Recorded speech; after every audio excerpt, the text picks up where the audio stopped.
आज हमने देखा है कि दोबारा ईरानी वफ्द और अमरीकी वफ्द मुज़ाकरात शुरू कर चुका है। पाकिस्तान और कतर की सालिसी में ये सब कुछ हो रहा है। हमारे नुमाइंदा भी बता रहे थे कि एग्जैक्टली इसको टेक्निकल लेवल टॉक्स नहीं कहा जा सकता, ये पाथवे है टूवर्ड्स टेक्निकल टॉक्स। जरा आप बताइएगा, जो एमओयू आपकी नज़र से भी गुजरा होगा, उसकी इंप्लीमेंटेशन के क्या इम्कान नजर आ रहे हैं और उसकी जो ट्रांजिशन है इनटू अ फाइनल डील, ये कितना चैलेंजिंग होगा आपकी नज़र में? बहुत शुक्रिया शहजाद। मेरे ख्याल में जो आपके नुमाइंदे ने कहा बिल्कुल दुरुस्त है कि टेक्निकल टॉक जो होती हैं वो टेक्निकल होती हैं, और जब वो होंगी तो वो ऐसा हमें नज़र नहीं आएंगी। उसमें वो कमरे में बंद बैठे रहेंगे, बाहर बहुत सारे जर्नलिस्ट का मजमा लगना ना यूज़फुल होगा ना उससे कुछ मिलेगा। लेकिन उस तक पहुंचने के लिए जो एक कदम था, देखने पहला जो सबसे बड़ा कदम था, नेसेसरी स्टेप था, वो था कि कुछ एमओयू साइन हो जिसमें एक ढांचा, एक फ्रेमवर्क मौजूद हो। अब ये जो है, ये एक तरह से जो प्रिंसिपल्स हैं उनकी तरफ से, अमेरिका की तरफ से, उनके वाइस प्रेसिडेंट हैं, विटकॉफ साहब हैं, कुशनर साहब हैं, और ईरान की तरफ जो प्रिंसिपल्स हैं, जो जो बड़े फैसला करने वाले हैं, चाहे वो फॉरेन मिनिस्टर हो, चाहे वो पार्लियामेंट के स्पीकर हैं, वो आके कुछ न थोड़ी देर के लिए मेरे ख्याल में उनका सामना होगा और एक तरह से एक टोन सेट कर दी जाएगी। जाहिर है ये लोग तो नहीं बैठ सकते हफ्तों और एक एक डिटेल और एक एक लफ्ज पे ये बात करें, और ना ही इनके पास वो टेक्निकल नॉलेज है। उसके लिए दूसरे टेक्निकल लोग आएंगे, लेकिन उससे पहले ये बड़ा ज़रूरी है कि ये जो हैं एक दो, तो एक तो ये कि एक दूसरे का ज़रा जज कर लेना कि हम कहाँ हैं, और जो भी सिग्नल्स देने हैं वो दे दे, और उसके बाद वो शुरू होगी। So this is necessary. एक तरह से ये उस डांस का हिस्सा होता है जो निगोशिएशन में होता है। So it is for appearance, ये कैमरास के लिए है, ये दिखाने के लिए है, ये एक दूसरे को भांपने के लिए है, एक दूसरे को सिग्नल करने के लिए है, लेकिन ये नेसेसरी है, ये अहम है। ये बात कि वो वहाँ मौजूद हैं, दैट इज़ इम्पॉर्टेंट। मेरी इस वक्त सेंस ये है कि इस वक्त थोड़ी सी एडवांटेज जो है वो ईरान के पास है, और ईरान ने बड़ी केयरफुली उसको क्राफ्ट कर लिया है। एक तो ये हुआ है कि उसने लबनान का जो मसला है उसको फ्रंट एंड सेंटर कर दिया। ये जो वो कहता है ना कि मैं बंद कर रहा हूँ या खोल रहा हूँ हुर्मुज से, उससे, और जो उसके पीछे नेतन्याहू और डोनाल्ड ट्रंप साहब की तू मैं आप समझ लें, या किसी किस्म की पुश पुल हो रही है, उससे हुआ ये है कि एक तरह से ये इसराइल और का रोल जो है, और खसूसन लबनान में, वो फ्रंट एंड सेंटर आ गया। आपके जो 14 निकात हैं उसमें तो इसराइल का जिक्र ही नहीं है ना, एज सच लबनान का, इसराइल का नहीं है। लेकिन ये क्लियर हो गया है कि इसराइल को संभालना जो है वो डोनाल्ड ट्रंप की रिस्पॉन्सिबिलिटीज़ में से है। मैं आखिरी जुमला ही कहूँगा, I been saying this for a few days, कि जो सबसे अहम नुक्ता है ना इस एग्रीमेंट का, एमओयू का, अंडरस्टैंडिंग का, वो 15वां नंबर है। और 15वां नंबर ये है जो अनस्टेटेड है लेकिन बड़ा इंपॉर्टेंट है, कि क्या डोनाल्ड ट्रंप साहब और अमेरिका नेतन्याहू को और इसराइल को कन्विंस कर सकेंगे, कंट्रोल कर सकेंगे? Do they have the willingness and do they have the ability? ये इंपॉर्टेंट इसलिए भी है क्योंकि ऑब्वियसली लबनान में हम देख रहे हैं कि कल भी एक सीज फायर हुआ, लेकिन दोबारा अटैक्स की खबरें हैं। और एक जो पोल सामने आया है उसमें 92% इजरायली जो है, दे बिलीव के इस नेगोशिएशन में Iran has emerged as a winner.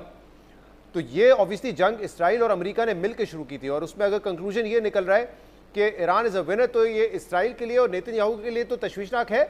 लेकिन इस सब में वैसे ट्रंप साहब ने क्या हासिल किया है कि पहले जब उन्होंने जंग शुरू की तो वहाँ का मीडिया, वहाँ की ऑपोजिशन तनकीद करते रहे कि आपने जंग शुरू क्यों की, फिर मकासद के हवाले से उन पर तनकीद हुई, फिर आखिर में जब वो नेगोशिएट करके उठे हैं तो भी तनकीद हो रही है कि इससे बेहतर तो ओबामा का मुआहदा था, और उनके जो अपने इत्यादी इसराइली अब वो भी उनसे नाराज हैं।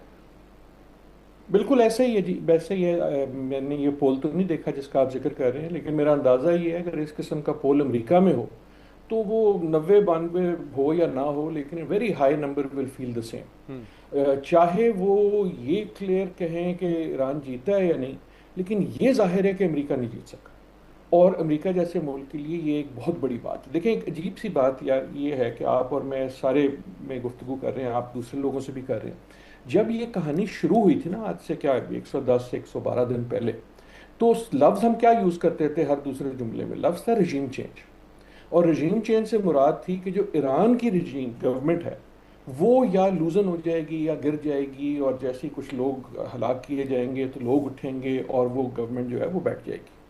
आज के वक्त जो है सूरत हाल ग्राउंड पे ये है कि ईरान की जो गवर्नमेंट है वो अपने मुल्क में भी और बाहर भी कदरे मजबूत नजर आती है। ये नहीं है कि उसके नुकसान नहीं हुए, बहुत हुए, लेकिन वो कदरे मजबूत नजर आती है। और इस वक्त डोनाल्ड ट्रंप के लिए और उससे बढ़ के नेतन्याहू के लिए उनकी पॉलिटिकल लाइफ का ये सबसे बड़ा चैलेंज बन गया। डोनाल्ड ट्रंप का के सामने एक इलेक्शन है जिसमें ये क्लियर नहीं है कि वो क्या होगा, और ये क्लियर नहीं है कि इस जंग का उनको कितना नुकसान होगा। और नेतन्याहू के लिए तो जो उनकी इंटरनल कंस्टिट्यूंसी है वो जिस फेरोसिटी से उनके खिलाफ हुई भी है हटाने पे, वो शायद इससे पहले कभी नहीं हुई है। हम पहले जब बात करते थे ना कि नेतन्याहू को मसाइल हैं, जी। तो उसका मतलब ये था कि जो आप समझ लें लेफ्ट हैं, जो जंग के खिलाफ हैं, वो उनके खिलाफ हुए हैं।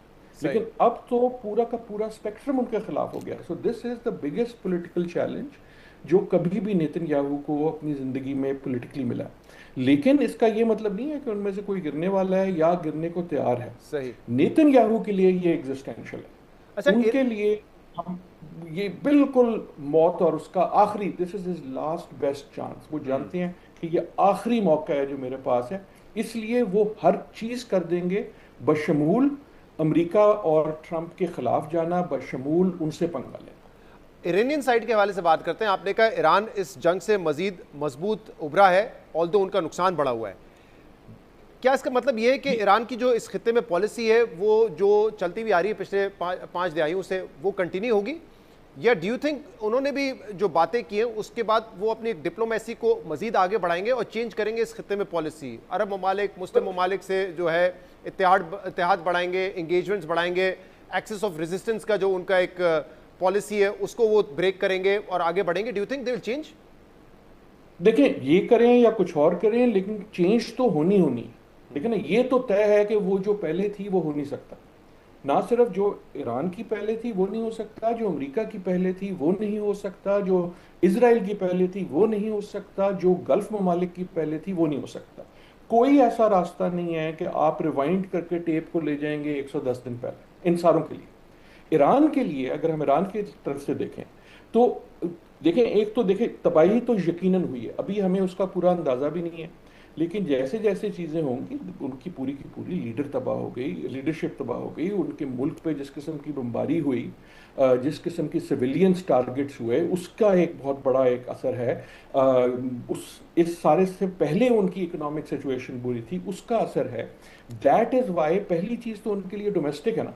अगर जो गवर्नमेंट है वो उसकी इंप्रेशन मजबूत हो भी गया, तो जैसे ही ये एमओयू वगैरह होता है तो लोग ऑलरेडी पूछना शुरू हो चुके होंगे कि यार आटे का क्या भाव है, दाल का क्या भाव है।